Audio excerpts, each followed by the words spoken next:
Muito bem. E agora vamos então pedir à doutora Vera Ribeiro que nos tipifique aquilo que pode ser considerado um viciado em sexo. Espera.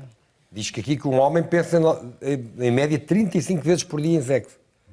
Isto é já alguém que é viciado ou não? É assim, o pensar não é por aí que se torna o vício. O vício torna-se quando a vida anda em torno da sexualidade. Portanto, tudo deixa de fazer sentido, o trabalho, a família, as rotinas, passa a estar tudo dependente do sexo. Não é? E sim, o pensar em sexo, podemos ter uma relação, por exemplo, muito recente, em que as pessoas estão muito motivadas e estão sempre a pensar quando é que vai ser a próxima vez que vão estar juntas. Portanto, aí o imaginário pode ser recorrente, não é? De manhã, à tarde, à noite, pode estar sempre a pensar nessa situação e isso não é necessariamente um viciado em sexo. Também sem ser uma situação nova. Também poderá pensar durante todo o dia em ter relações sexuais, quando é que as vai ter ou o que é que gostaria de fazer. As mulheres 20 vezes. Mas é com uma determinada pessoa e digamos que um ato que é consensual, quer dizer, não há ali quase que uma necessidade premente, não é? Quase que até uma obrigatoriedade da outra pessoa corresponder ao seu desejo. Portanto, estamos a falar de comportamentos naturais. Aqui, para se considerar que é uma doença, o comportamento não pode ser natural. Não. Tem que ser, lá está, muito repetido. Quando falamos num número médio de vezes, dependerá depois de avaliar todo o resto, não é? Estes estudos, o número médio, há pessoas que pensam mesmo muitas vezes, outras muito poucas. Queria-se aqui um valor mediano, também não sei quantas pessoas é que estavam presentes neste estudo. Mas pronto, sim, efetivamente tem que se pensar muitas vezes, tem que se pensar durante todo o dia e isso tem que fazer parte do cotidiano. O que acontece em muitas das situações também é associar a masturbação ao facto de estar a pensar em ter relações sexuais. Portanto, esta compulsão não passa só pelo imaginário, passa para a passagem ao ato. Se não existem relações sexuais, existe o comportamento masturbatório. Isso sim também é muito recorrente. Porquê é que as mulheres pensam menos em sexo? Agora esta é uma boa pergunta. Continuando a ser discriminadas. Pois é. Temos uma componente que nos difere, que é a parte hormonal. Portanto, o homem, a produção de testosterona no homem é muito elevada em comparação com a mulher. Na mulher há a produção de testosterona, mas é livre. Portanto, não tem nada a ver com as quantidades no homem. Portanto, logo aí, tanto os comportamentos mais agressivos como os comportamentos sexuais, nomeadamente o desejo, estão mais evidenciados no homem do que na mulher. Há logo aqui esta razão. Depois, por razões do que é que a mulher acaba por procurar numa relação sexual. Mais procurar a questão afetiva, mais procurar esta proximidade relacional. No caso do homem, como há aqui um elevar muito da libido e desta tensão sexual, não quer dizer que não procure o afeto e esta proximidade, mas há aqui quase que uma necessidade de libertação de tensão. Isto também acontece... De tensão? De tensão, sim. Isto também acontece muito nesta parte da compulsão sexual. Eu gosto mais de chamar compulsão sexual porque no diagnóstico de saúde mental, dos transtornos mentais, no chamado DSM, não vem lá mencionado este transtorno mental enquanto vício. Existe sim o vício de substâncias, dependência de substâncias, mas a parte sexual não vem lá incutida. Portanto, chamarmos isto de vício ou viciados, é mais correto dizer compulsão sexual. É um ato compulsivo, mais um transtorno obsessivo ou compulsivo. É uma derivação. Nestas situações, aquilo que é preocupante é quando realmente a pessoa deixa de ter o seu dia-a-dia, deixa de, por exemplo, estar a trabalhar e tem necessidade de ver um filme pornográfico para se masturbar. Portanto, acaba por influenciar o local de trabalho, o seu trabalho, a sua função, ter que se deslocar. Ou, por exemplo, frequenta com regularidade casas em que o sexo é praticado, por exemplo, onde até em causa a família, muitas vezes, não é? Sim. E muitas vezes a família, por exemplo, estamos a falar de um casal heterossexual em que o homem tem uma compulsão sexual. Ele acaba por procurar muita mulher para satisfazer esta compulsão, mas chega um ponto que às vezes em consultório temos a mulher a fazer queixa que até que ponto é que é normal ter relações sexuais todos os dias e várias vezes ao dia, portanto haver uma necessidade por parte do parceiro de ter uma maior regularidade. Quem é que está que isso também acontece nos casais homossexuais. Sim, eu estou a dar o exemplo de um casal heterossexual, foi o que aconteceu agora há pouco tempo em consultório. Mas sim, isso é transversal, poderá acontecer em E o que é normal? O que é normal? Sim. Lá está. Se tivermos duas pessoas com compulsão sexual juntas, satisfazerem mutuamente e conseguirem fazer o seu dia-a-dia, que não influencie o seu dia-a-dia, a sua rotina, a sua vida, então aqui se calhar estamos numa situação normal, desde que não haja incómodo para o próprio, porque acaba por haver.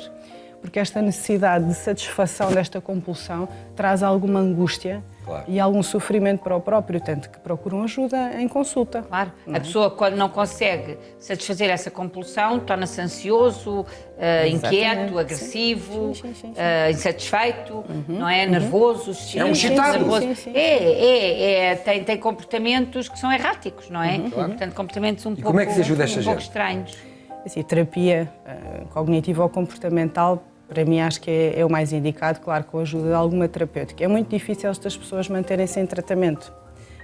Procurar ajuda, sim, conseguem dar este passo.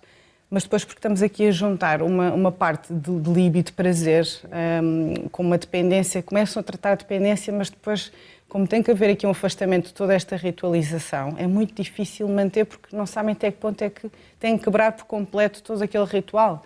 Deixe de ter relações sexuais, deixe de praticar masturbação, deixe de ver filmes pornográficos.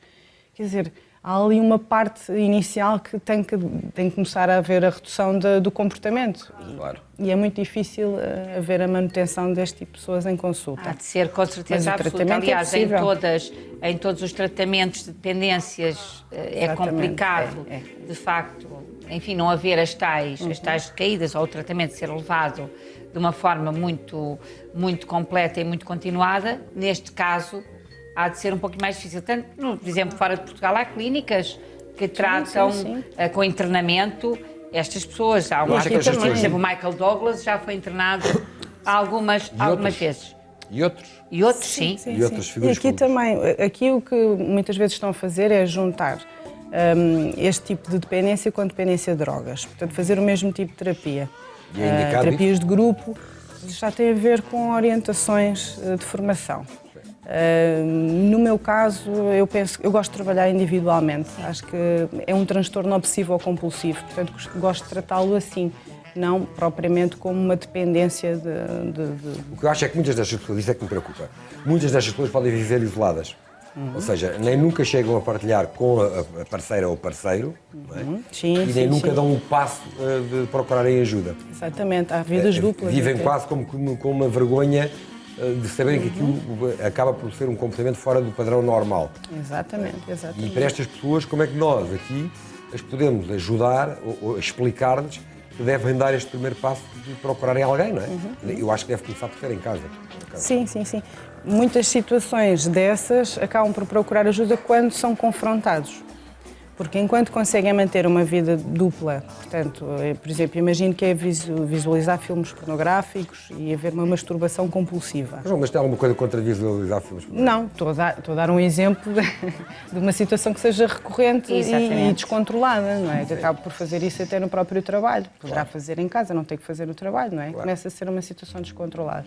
Quando as pessoas são confrontadas, quando são apanhadas, aí provavelmente este confronto faz o sinal de... Conhecemos um caso, ser apanhado. Provavelmente isto é uma situação que eu já não consigo controlar, porque eu dependo disto. Tentam até dizer à pessoa com questão, mas o que é que tem a ver um filme pornográfico e gosto de masturbar a ver o filme, não é? Portanto, tentar considerar que é normal. A partir do momento que percebem que não é, então aí podem pedir ajuda. Ok, sim, eu dependo disto. Eu estou completamente viciado neste tipo de rituais, não consigo desligar. Portanto, sim, preciso de ajuda. Este é o primeiro passo para procurar ajuda. Porque os outros dizerem que, olha, está errado, tem que procurar ajuda, e o próprio não achar isso, não é o momento ideal. Porque vai para a consulta achar que são os outros que dizem que ele tem um problema e não acha que o próprio tem. Que, aliás, o que acontece frequentemente, não é? Exatamente. É a pessoa achar que ele é que está bem e os outros é que estão errados, exatamente, não é? Exatamente. Portanto, é preciso que haja ali aquela consciencialização, aquele clique de querer mesmo pedir essa ajuda. Em todos os casos extremos, de adições ou não, eu acho que o primeiro passo tem que ser sempre do próprio. O primeiro passo para uma cura efetiva. Sim, é? sem dúvida nenhuma. Agora, o que aqui esta questão sexual é uma questão de talvez seja mais difícil de avaliar o grau, não é? Numa toxicodependência, nomeadamente de drogas ou de alcoolismo, há comportamentos que se percebem muito claramente e que mesmo que a pessoa a uma dada altura queira esconder, já não consegue.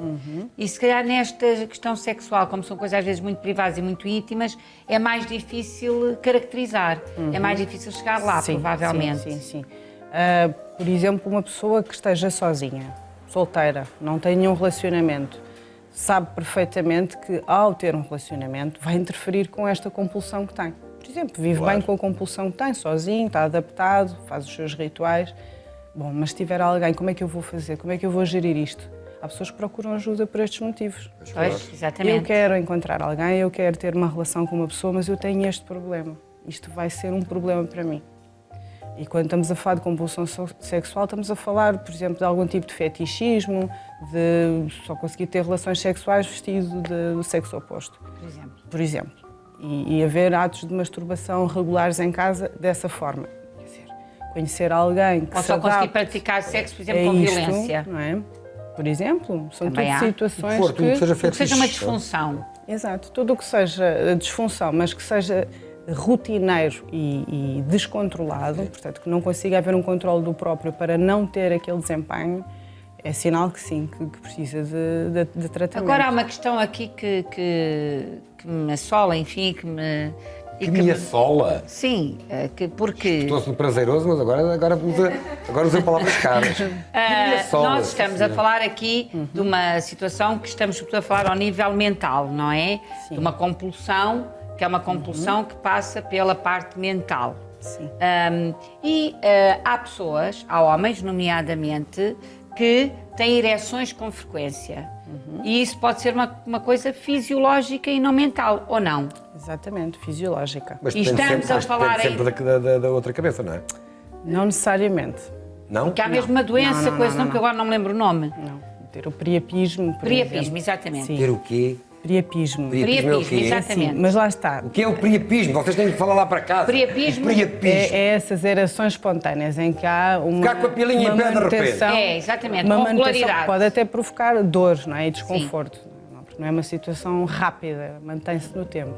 Agora, ereções noturnas e matinais. Todos os homens é suposto terem, porque é um sinal de saúde. É uma das primeiras perguntas que nós fazemos em consulta para perceber se a disfunção erétil, por exemplo, é orgânica ou é psicológica. Certo. Porque se efetivamente for orgânica, ereções noturnas e matinais estão comprometidas, não existem. Portanto, sim, é normal ter... Há pessoas que têm vergonha, há homens que têm vergonha de dizer ereções noturnas, não dou conta de nada disso. Eu aí explico, olha, é sinal de saúde, é bom que existam essas ereções noturnas. Bom, agora assim que diz, até tenho, sim, ereções noturnas e matinais, tenho assim quase todos os dias até, olha, agora para casa, para deixar as pessoas à vontade. Mas há pessoas mesmo ao longo do dia têm. Essas ereções podem ser, lá está, nós falamos do mental psicológico, é que haja um estímulo. Se houver um estímulo, uma conversa ou uma situação imaginária, poderá haver essa resposta. Agora, aí já é a cabeça. Fisiológica também. Posso lhe dar até um exemplo. Mas aí não falamos em comportamento compulsivo sexual. Não tem nada a ver. Não tem nada a ver. Não é nenhum transtorno, Posso é super normal. Posso dar até outro exemplo, que tinha um senhor em consulta que me dizia às vezes acontece uma situação que eu fico assim um bocado desconfortável. Por exemplo, quando vou no carro, quando passo num piso assim mais irregular, às vezes eu fico com ereções. Mas eu não estou com vontade de ter relações sexuais. Eu fico assim um bocado desconfortável. Se alguém nota, há de pensar qualquer coisa sobre mim. Exatamente. Portanto, não, foi uma ereção espontânea, houve ali se calhar algum estímulo por parte desta trepidação, não é?